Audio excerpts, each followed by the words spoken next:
Salut l'équipe, j'espère que vous allez bien. Aujourd'hui, une nouvelle vidéo sur ma chaîne YouTube. Je vais vous parler un petit peu des cryptos que je compte accumuler pendant cette baisse du marché crypto qui était vraiment une très très grosse baisse.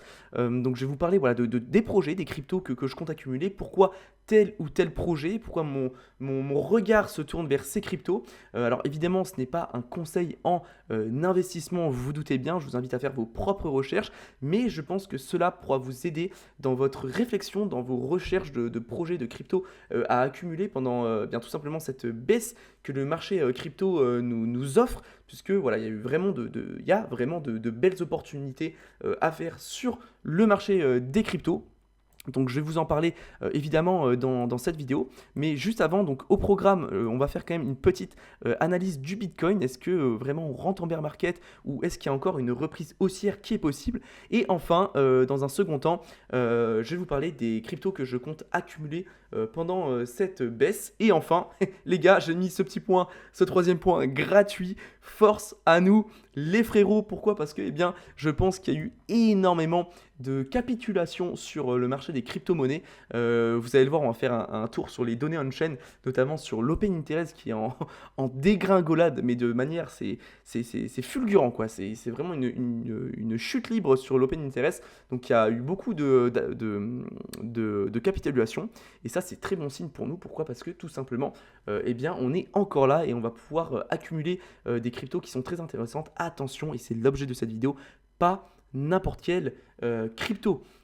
Pourquoi je vous fais cette vidéo, hein, juste pour poser les bases, parce que donc on a fait un live vendredi soir avec Preda. D'ailleurs, je vous invite à aller voir la rediffusion de notre live sur la chaîne Preda Sunrise. Vous l'avez en lien sur ma chaîne YouTube. Ou bien vous tapez sur la barre de recherche YouTube Preda X Sunrise replay, et vous prenez voilà, le dernier live. Il dure 2 heures, vous allez apprendre beaucoup de choses, et puis même à l'avenir, si vous souhaitez nous rejoindre en live, bah, voilà, vous êtes les bienvenus. On parle vraiment, on répond à toutes vos questions, etc. C'est vraiment super bonne ambiance, c'est vraiment top. Et bien en fait, pendant ce live, j'ai vu qu'il y avait beaucoup de personnes qui accumulaient des cryptos pendant la chute, mais qui sont des cryptos en réalité qui sont au-delà du top 100, du top 200. Et ça, les gars, c'est archi risqué, vous vous rendez pas compte.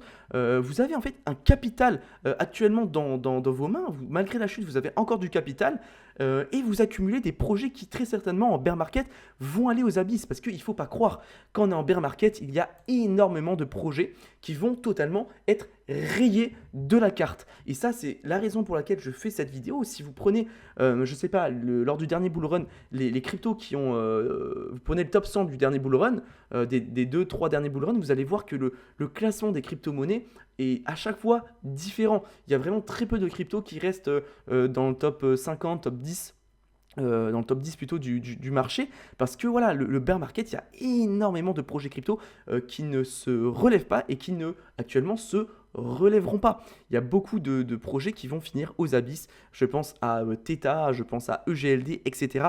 Donc soyez extrêmement vigilants.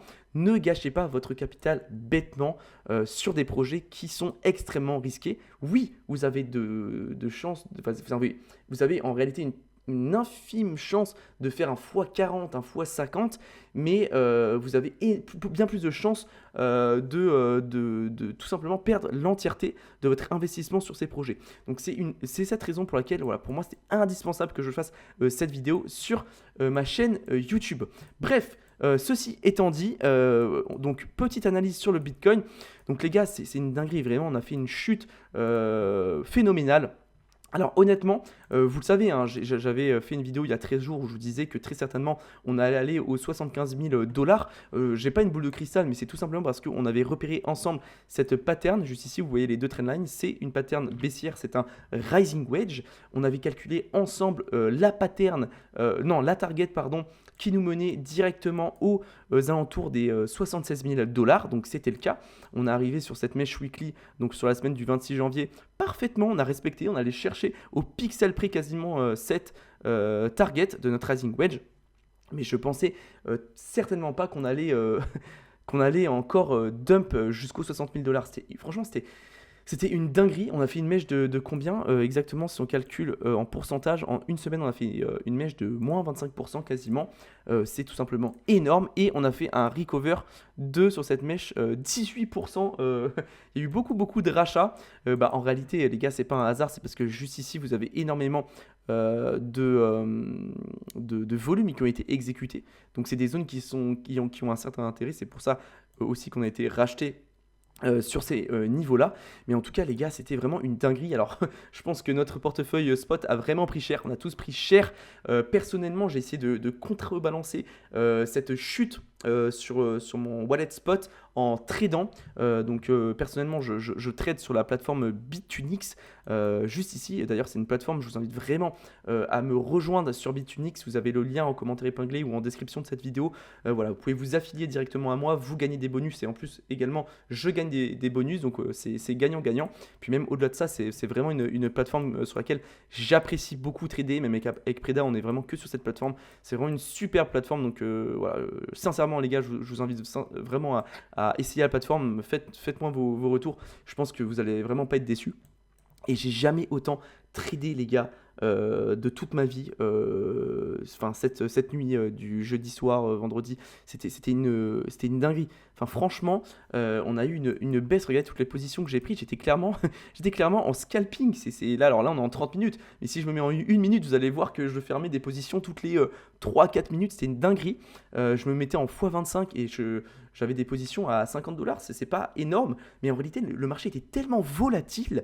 On allait tellement creuser au pétrole. Au fin fond, on allait chercher le pétrole, que parfois je prenais des positions à 30, 40, 50 $ en l'espace de 3-4 minutes. C'est vraiment impressionnant. Donc j'ai pu pallier un petit peu la baisse en shortant pour évidemment racheter en position en spot avec l'argent que je gagne en tradant. Mais c'était extrêmement volatile, il fallait vraiment faire attention. Mais franchement, j'ai jamais fait du scalping. Enfin, honnêtement, je faisais plutôt des positions long terme, mais là c'était vraiment impressionnant la volatilité, comme en témoigne ici cette mèche de volume. Donc grosse volatilité, il y a eu un gros rachat. Pourquoi? Tout simplement parce que les gars, si on fait les gars et les filles, parce que voilà, apparemment j'ai eu ce retour en commentaire, il y a aussi un public féminin qui me suit, donc maintenant je vais dire l'équipe, ça sera plus large. Donc on a eu un gros rachat comme je disais parce qu'on a eu le creux, on a eu beaucoup de volume ici. Donc c'est une zone qui va être compliquée à passer, hein, honnêtement.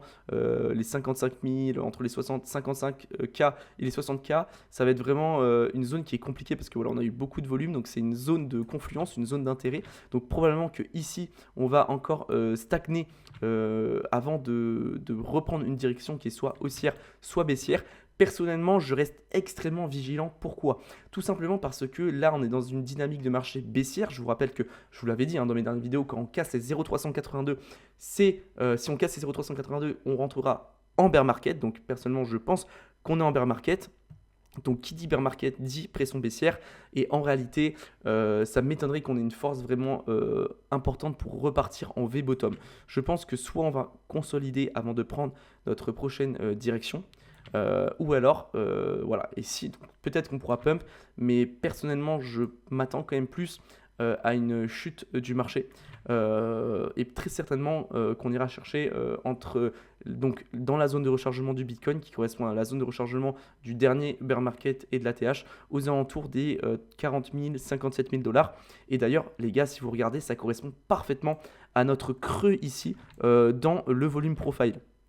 Donc il y a un creux ici qui veut dire que, eh bien, tout simplement, si on casse les 55 000 $, eh bien, on va directement aller ici aux 44 000 $, 45 000 $. Ça sera très facile d'aller dans ces zones de prix puisqu'il y a eu très peu de volume exécuté sur le marché. D'ailleurs, vous le constatez très facilement.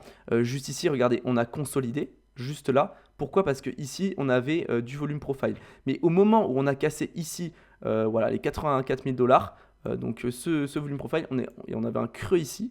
On est directement allé chercher la zone des 70 000 $ et on a été donc racheté ici. Mais voilà, donc les volumes profile ils sont vraiment importants à regarder et je vous invite vraiment à être vigilant. Donc il y a deux choses, enfin, ça veut dire surtout une chose qui est importante, il faut se préparer aux deux scénarios. Donc les deux scénarios, c'est quoi? C'est effectivement, il y a des opportunités qui sont intéressantes sur le Bitcoin et des alts, bien sûr des projets qui sont pertinents, je vais vous en parler juste après.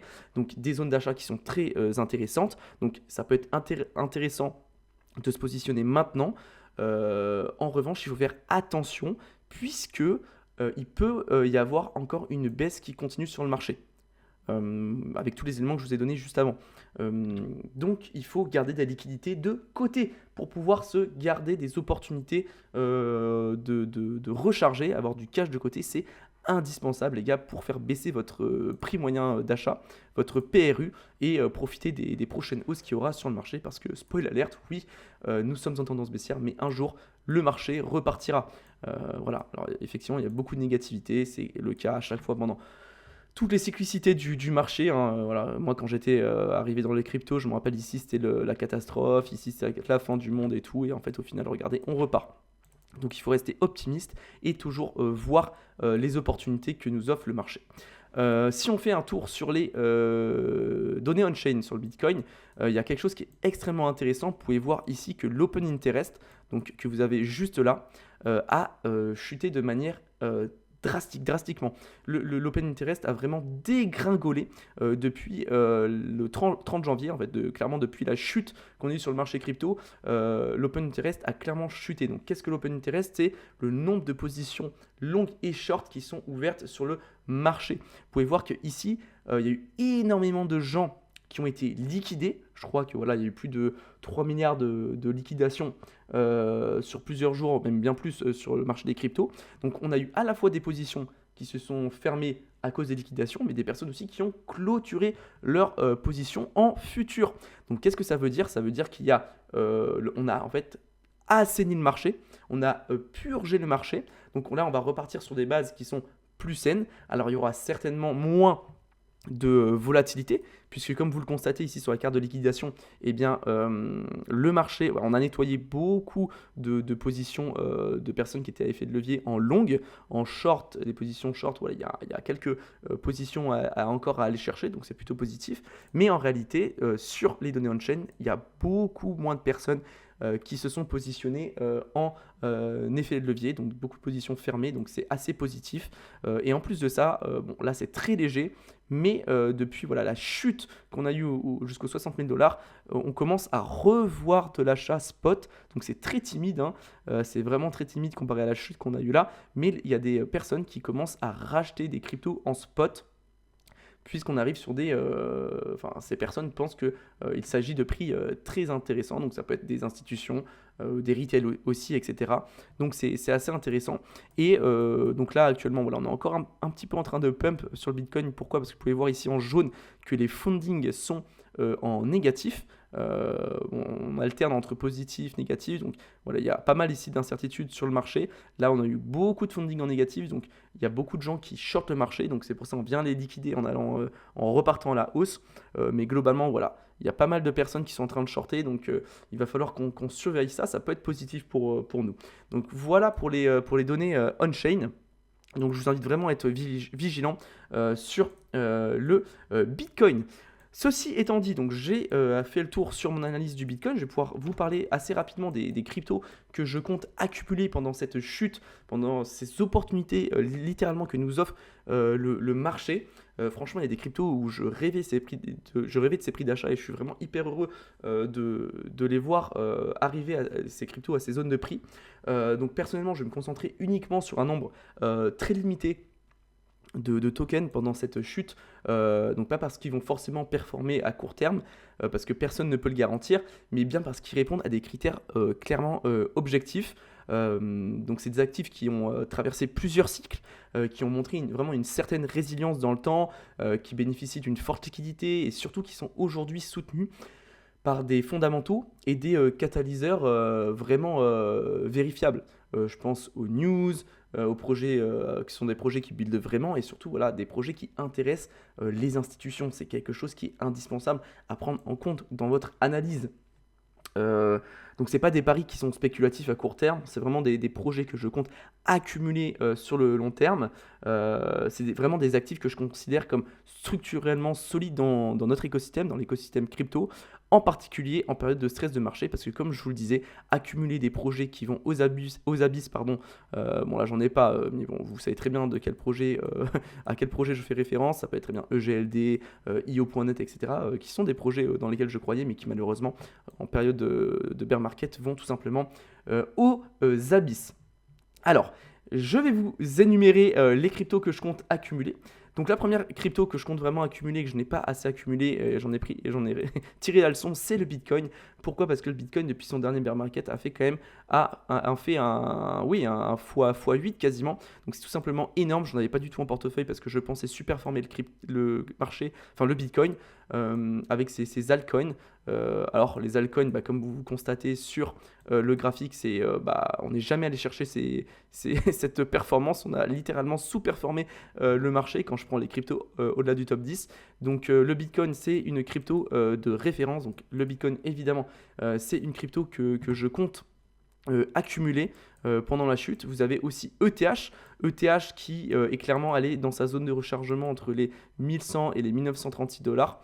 On a vite été racheté, vous pouvez le constater, mais probablement qu'on pourra aller chercher ces zones de prix. D'ailleurs, vous pouvez voir que toutes les cryptos que je vais vous énumérer aujourd'hui sont sur des tendances. On fait des bas de plus en plus hauts et des hauts de plus en plus hauts. Donc, c'est des cryptos qui témoignent d'une pression acheteuse, donc qui sont en tendance haussière finalement. Donc vous allez voir que c'est pour moi, graphiquement, c'est des choses qui sont vraiment indispensables pour voir si des projets sont résilients et tiennent la route.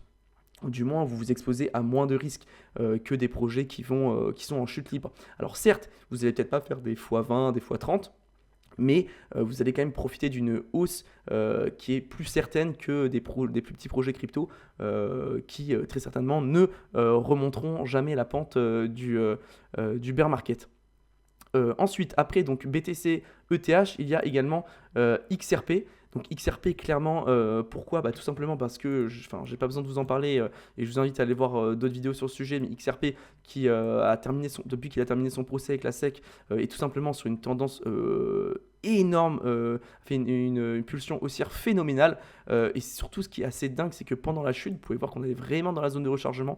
Donc ici, entre les 1$ et les 1,57, c'est vraiment des zones de prix qui sont intéressantes sur du long terme. Vous pouvez constater que pendant la chute, on a eu un rachat énorme sur XRP. On a méché jusqu'à 1,10, on est remonté à 1,46 actuellement où je vous parle. Donc il y a eu vraiment une pression acheteuse importante sur XRP et qui témoigne d'un fort intérêt pour ce projet.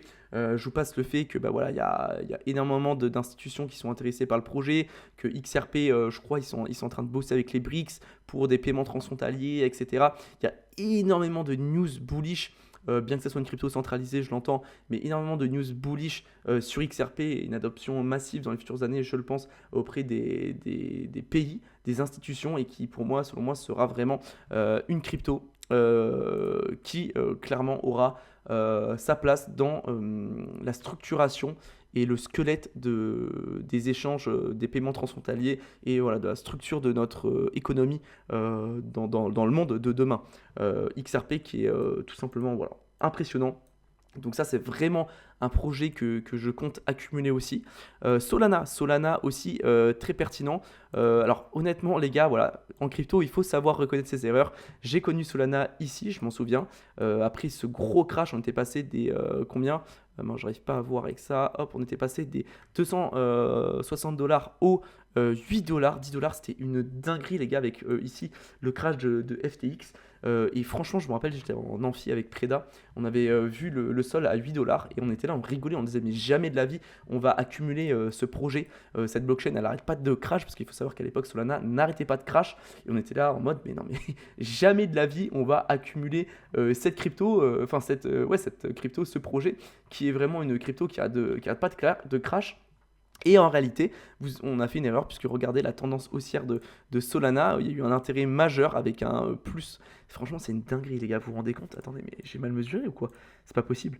Depuis le point le plus bas, 8$, on a fait, vous vous rendez compte, hein? C'est une dinguerie. un 3700%.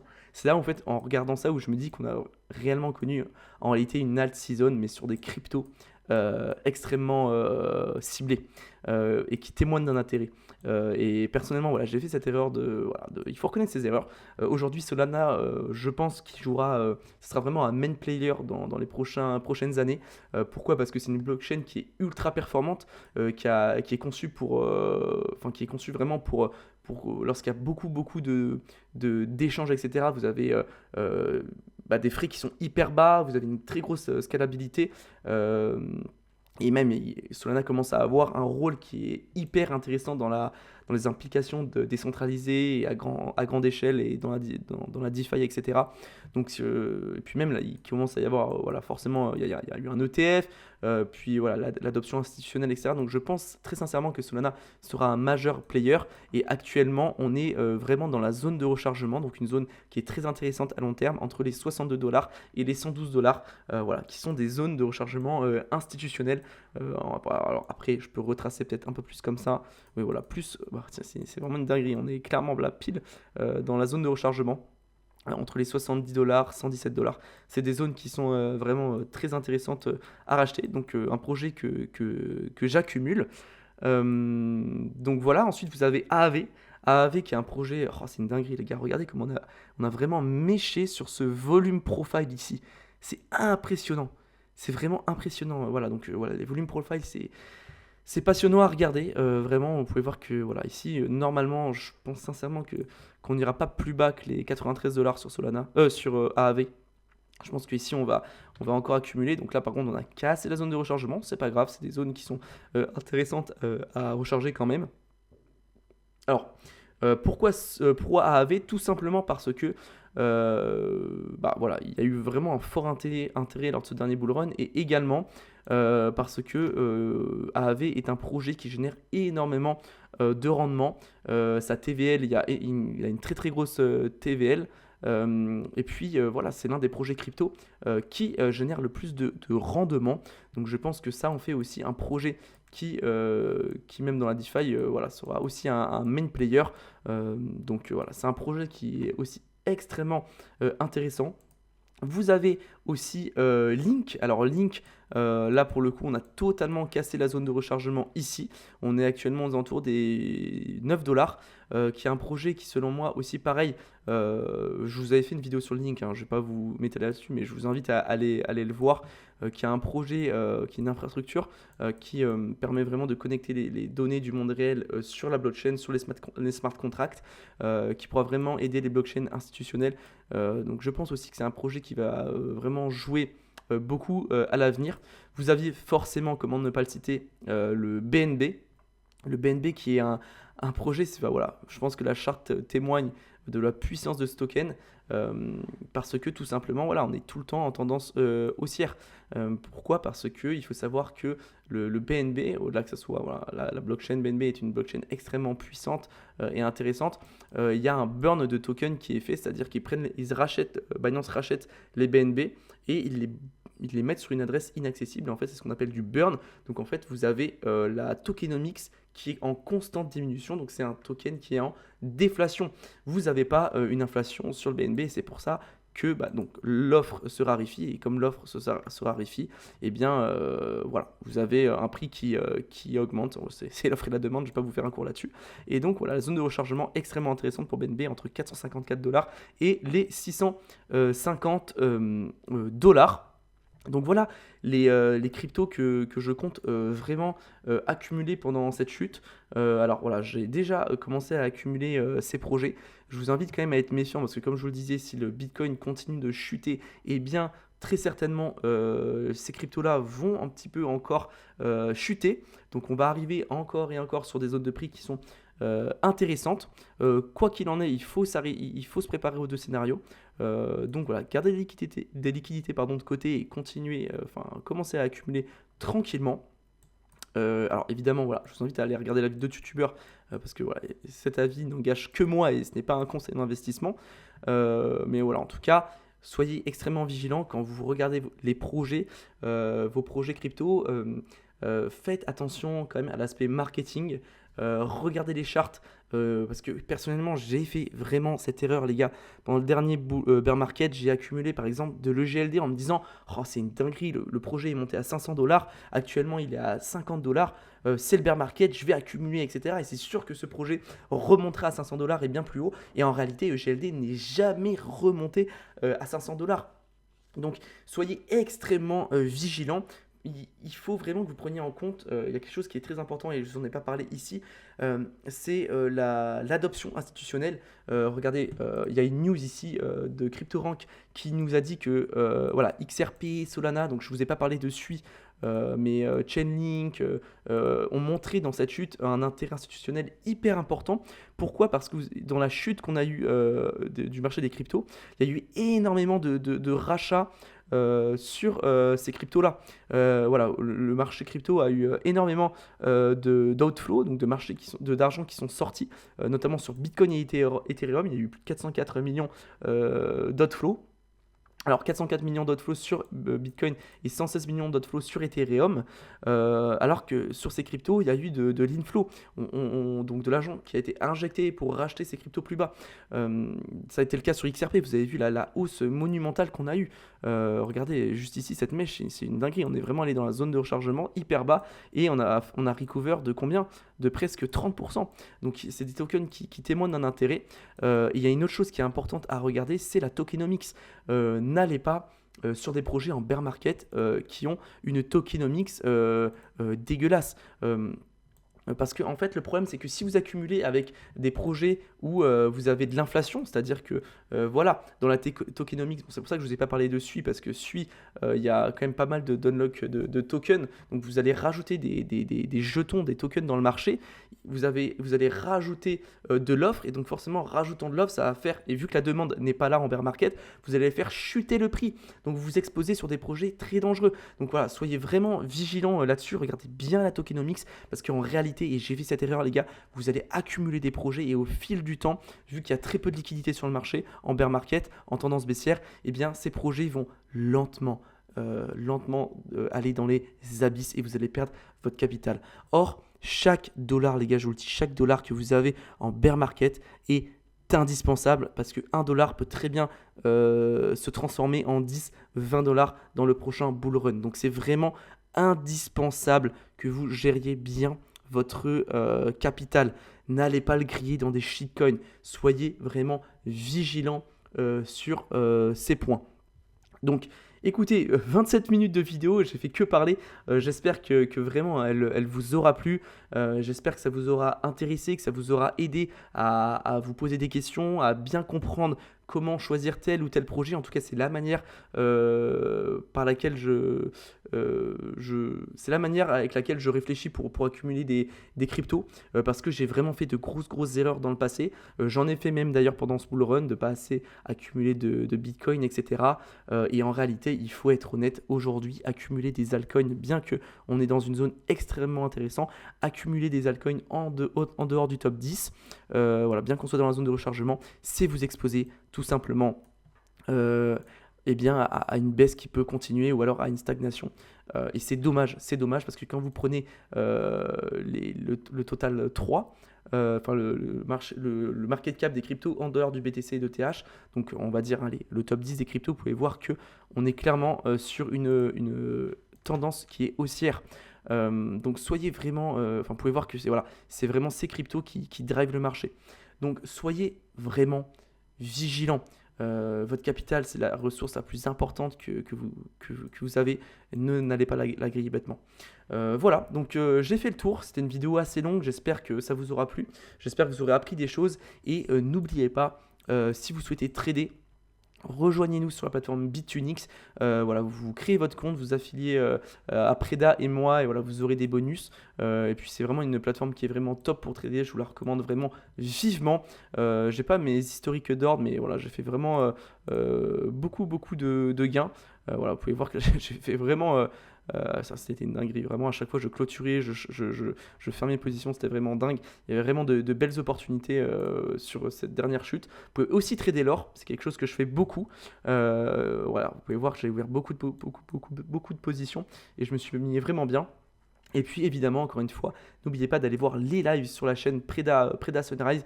On fait des lives toutes les semaines, entre 1 à 2 lives par semaine. Et voilà, on était 50 la dernière fois sur live, c'était vraiment génial. Donc voilà, n'hésitez pas à aller voir nos lives pour apprendre davantage et nous rejoindre avec Preda. J'ai fait le tour, j'espère que cette vidéo vous aura plu. Je vous dis à la prochaine pour de prochaines vidéos. N'hésitez surtout pas à laisser un commentaire, à liker, vous abonner. Ça serait vraiment une excellente manière de me soutenir. Merci beaucoup pour votre présence. Je vois qu'on est de plus en plus nombreux, donc merci infiniment à vous les gars. Et force à vous, on va y arriver. Il n'y a que des opportunités, il faut le voir comme ça. Je vous dis à bientôt pour une prochaine vidéo. Ciao tout le monde.